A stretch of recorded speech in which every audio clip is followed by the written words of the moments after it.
नमस्कार दोस्तों। ये बहुत ही बड़ा सम्मान है मेरे लिए, नितेश के लिए। नितेश जी जो लेखक और डायरेक्टर हैं इस फिल्म के, और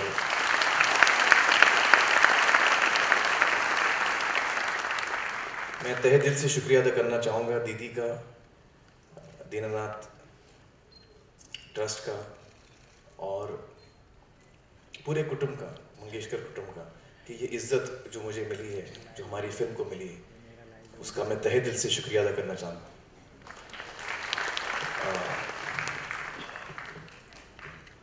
फिल्म जो होती है वो एक लेखक से शुरू होती है, और इस फिल्म को जो इतना प्यार मिला है, इतनी इज्जत मिली है पूरे देश से, उसकी एक ही वजह है कि नितेश जी ने ये कहानी लिखी और इतनी बेहतरीन बनाई है।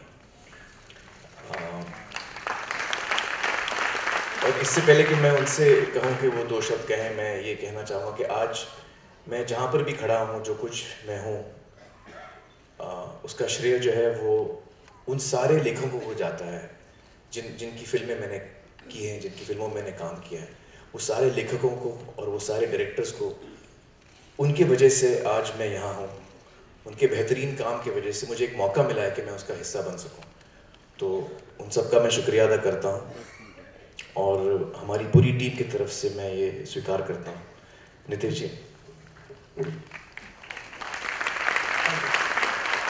एक्चुअली जो भी मुझे कहना था मोस्टली आमिर सर ने बोल ही दिया है, फिर भी मैं रिपीट करता हूँ थोड़ा। ये ना सिर्फ मेरे लिए और आमिर सर के लिए बल्कि हमारी पूरी टीम के लिए बहुत ही गौरव की बात है कि हमें इतना बड़ा पुरस्कार जो मिला है। और मैं आपका सभी लोगों का बहुत बहुत शुक्रिया अदा, धन्यवाद करना चाहता हूँ जो आप लोगों ने हमें इस लायक समझा। और साथ में एक बहुत बड़ा शुक्रिया अदा मैं करना चाहता हूँ इस देश की पब्लिक का, जिन्होंने दंगल को इतना प्यार दिया, इतना अपनापन दिया। वो भी हमारे लिए किसी अवार्ड से कम नहीं है। Thank you so much. नमस्कार, गुड इवनिंग।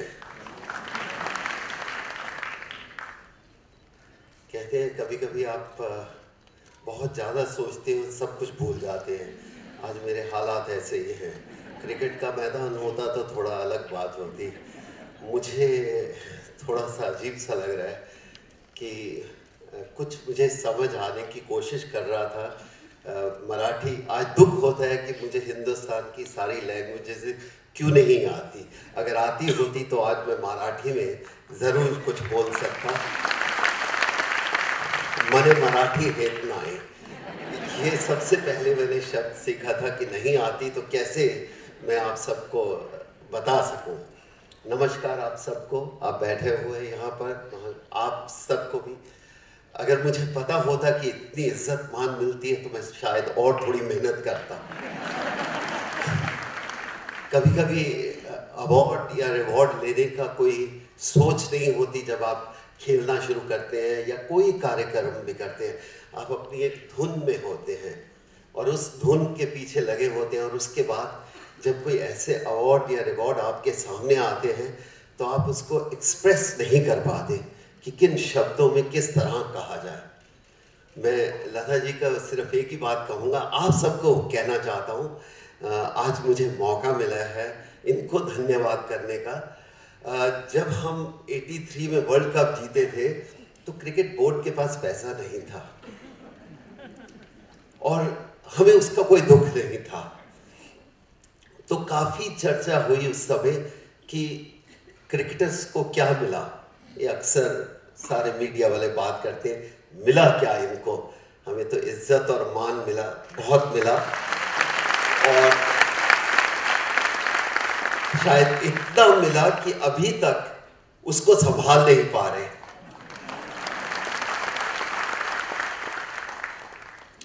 और फिर एक मुझे कॉल आया कि पूरी इंडियन टीम को एक हम लोगों को इकट्ठा करके लता जी एक आधा गाना गाएंगे और हमारी टीम को कुछ पैसे इकट्ठे कर कर सबको, पहली बार वो एक चर्चा कर रहा हूँ पब्लिक में हम सबको 1-1 लाख रुपए का चेक मिला था।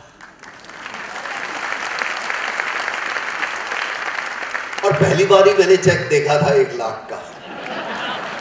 उस समय तो 5,000 रुपए, 10,000 रुपए टेस्ट मैच के मिलते थे। तो एकाएक दिल्ली में कार्यक्रम हुआ, ये आए और पूरी टीम हम खड़े थे और हम बता नहीं सकते किस शब्दों में कि उसकी क्या अहमियत थी। पैसा तो था ही, पहली बार लाख रुपए का चेक मिलेगा तो आपको लगेगा भी तूफान ही आ गया, कुछ हो गया। ऐसा लगा कि हमने पता नहीं क्या कुछ कर दिया। लेकिन आज एहसास होता है कि उसकी अहमियत पैसे की थी, लेकिन वो जो कार्यक्रम किया था वो आज तक हम भूले नहीं हैं। मैं अपनी तरफ से, अपनी तमाम टीम की तरफ से आप सबको, लता जी को खासतौर धन्यवाद कहना चाहता हूं। और ये कहना चाहता हूं कि मुझे नहीं लगता मेरी जिंदगी में कोई अवार्ड भी इंडिया में इतना पुराना होगा, क्योंकि मैं पूछ रहा था, जानने की कोशिश कर रहा था, क्योंकि शायद दिल्ली में रहते हुए हमें कुछ चीज़ों का इतना पता नहीं चलता, इग्नोरेंस या कह सकते हैं। तो मैं पूछ रहा था इतना बड़ा अवार्ड है, कितने साल से चल रहा है, क्या क्या हो रहा है। तो मुझे पता चला, तो मुझे अपनी ज़िंदगी में याद नहीं है कि हिंदुस्तान को आज़ादी भी नहीं मिली थी उससे पहले अवार्ड चल रहा है। और वो अवार्ड हमें मिल रहा है तो उसको एक्सप्रेस कैसे किया जाए, यही कहूँगा कि इससे बड़ा अवार्ड जिंदगी में नहीं मिला कि जिसकी अहमियत पिछले 75 साल से चल रही है। तो आज मैं तमाम आप सबको, या जिन्होंने भी मेरा नाम, लता जी ने फ़ोन किया तो मुझे मेरे हाथ से फ़ोन ही गिर गया एक बार। ऐसा होता है जब आप किसी को इतना बड़े इंसान से बात करते हो तो क्या कहूँ। तो इनका फ़ोन आया कि आपको आना है ये अवार्ड। मैंने कहा जी अभी पैदल चलना शुरू करूँ, दिल्ली से पहुँच जाऊँगा, इतने दिन में तो मैं पहुँच ही जाऊँगा। तो मैंने सिर्फ इतना ही पूछा कब आना है, कहते ये डेट है। मैंने कहा जी मैंने चलना शुरू कर दिया, पहुँच जाऊँगा आपके पास। तो इसलिए बहुत अच्छा लगा। और तमाम लोगों को जिनको अवार्ड मिल रहे हैं उनकी तरफ से मैं कहना चाहता हूँ कि बड़ा अच्छी सी फीलिंग आती है। फिर यही कहूँगा कि जब हम खेलना शुरू करते हैं या कोई काम भी करते हैं, कभी किसी इंसान को अवार्ड का ना तो लालच होता है ना ख्वाब होता है, लेकिन ये अवार्ड मिलने के बाद थोड़ा लालच बढ़ गया है। तो इसलिए मैं ये कहूँगा कि बहुत अच्छा लगा आपने मुझे बुलाया। और इन संस्था को जिसने भी शुरू किया है ये कभी ख़त्म नहीं हो सकती। इसके लिए मैं उन लोगों को, तमाम लोगों को जो इस कार्यक्रम के पीछे काम करते हैं, जो चेहरे हैं वो तो हम जानते हैं, लेकिन इतना बड़ा कार्यक्रम करने के लिए जो इनके पीछे लोग काम करते हैं, मैं उनको धन्यवाद कहना चाहता हूँ आपके माध्यम से। इसलिए ज़्यादा इमोशनल नहीं होना चाहता, अक्सर हो जाता हूँ, लेकिन ये दिन मेरी ज़िंदगी का ख्वाब या बहुत ही ख़ास दिन है और मैं कभी इसको भूलने नहीं दूँगा। धन्यवाद, मुझे आपने बुलाया और उम्मीद करता हूँ कि आपको बहुत सेहत मिले, आपके परिवार को, सबको धन्यवाद, शुक्रिया, मेहरबानी। जय महाराष्ट्र।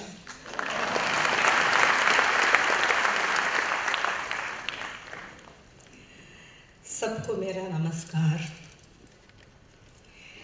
ये महान समारोह जो हो रहा है, जिसमें मुझे महाप्रसिद्ध श्री दीनानाथ मंगेशकर अवार्ड से सम्मानित किया जा रहा है, ये मेरे लिए बहुत ही गर्व का विषय है।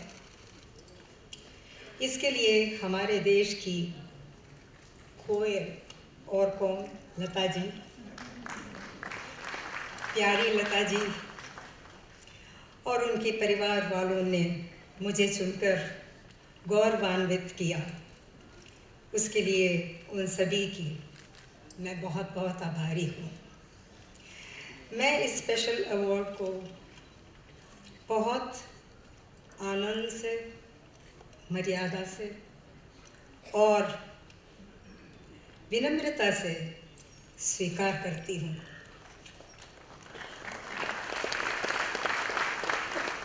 मुझे और बोलने के लिए कुछ लफ्ज़ ही नहीं आ रहा है, क्योंकि ये तो भगवान की देन है और बड़ों के आशीर्वाद है और मैं बहुत मानती हूँ। इसलिए अभी तक जो भी मैं हूँ वो सब उनकी वजह से है। वो ही मुझे बनाया, मुझे और बनाते रहे हैं। अभी भी मैं थोड़ा बहुत प्रोग्राम्स कर रही हूँ और लोग चाहते हैं, लोग मुझे और नृत्य करने के लिए बहुत हर जगह पे सारे दुनिया में मुझे, वैसे वर्ल्ड फेस्टिवल्स में मुझे इन्विटेशंस आ रहे हैं। जितना मैं कर पाऊँगी उतना मैं ज़रूर कोशिश करूँगी, क्योंकि जो रसिकास हैं, जो बेस्ट वेल विशर्स हैं, जो अप्रिशिएट करते हैं, आज तक जो मैंने फिल्मों में जो काम किया और उसके बाद अभी तक मैं डांस भी कर रही हूँ, तो लोगों को पसंद आया है ना, इसलिए ना तो और चाहते हैं। और मैं आज बहुत खुश हूँ कि लता जी ने खुद मुझे कह के जल्दी जी आपको ज़रूर आना है। मैं कैसे नहीं आऊँगी, लता जी की बात की और क्या है, गॉड हैज स्पोकन। बहुत बहुत मैं आभारी हूँ और आप सबको मेरा धन्यवाद। नमस्कार।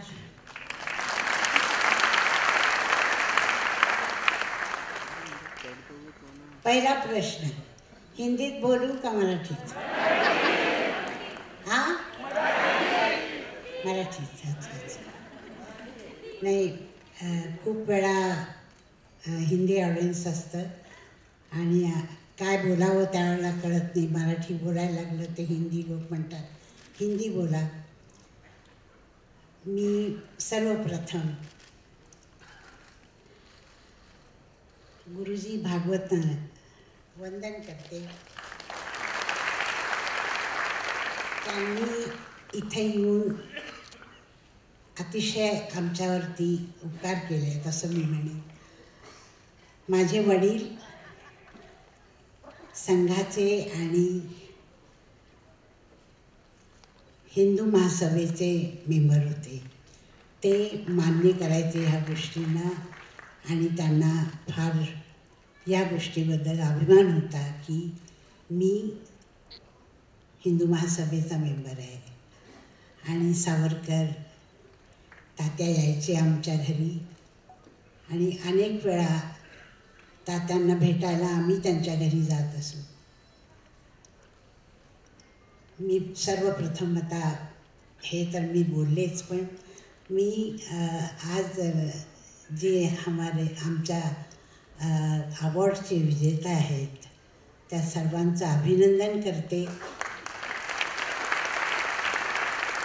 आणि इतक्या लांबून आल्याबद्दल मी वैजयंती महाराजांचे फार फार आभार मानते.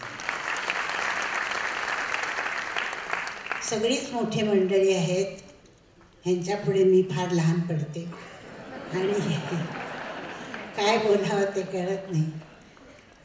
एकच मी आपल्याला सांगते की दरवर्षी ह्याच प्रेमाने आणि आमच्याबद्दलच्या आपल्याला वाटणाऱ्या प्रेमासाठी तुम्ही अशीच येता. हा हॉल भरलेला असतो आणि आम्ही जे काही करतो त्याला तुम्ही अतिशय प्रेमाने मान्य करता. याबद्दल मी तुमची आभारी आहे. आम्ही गेले 75 वर्ष बाबांची पुण्यतिथी करत आलो आहोत. कुठल्याही दिवशी त्याला आम्ही खंड पडू दिला नाही. बाबा 42 साली गेले.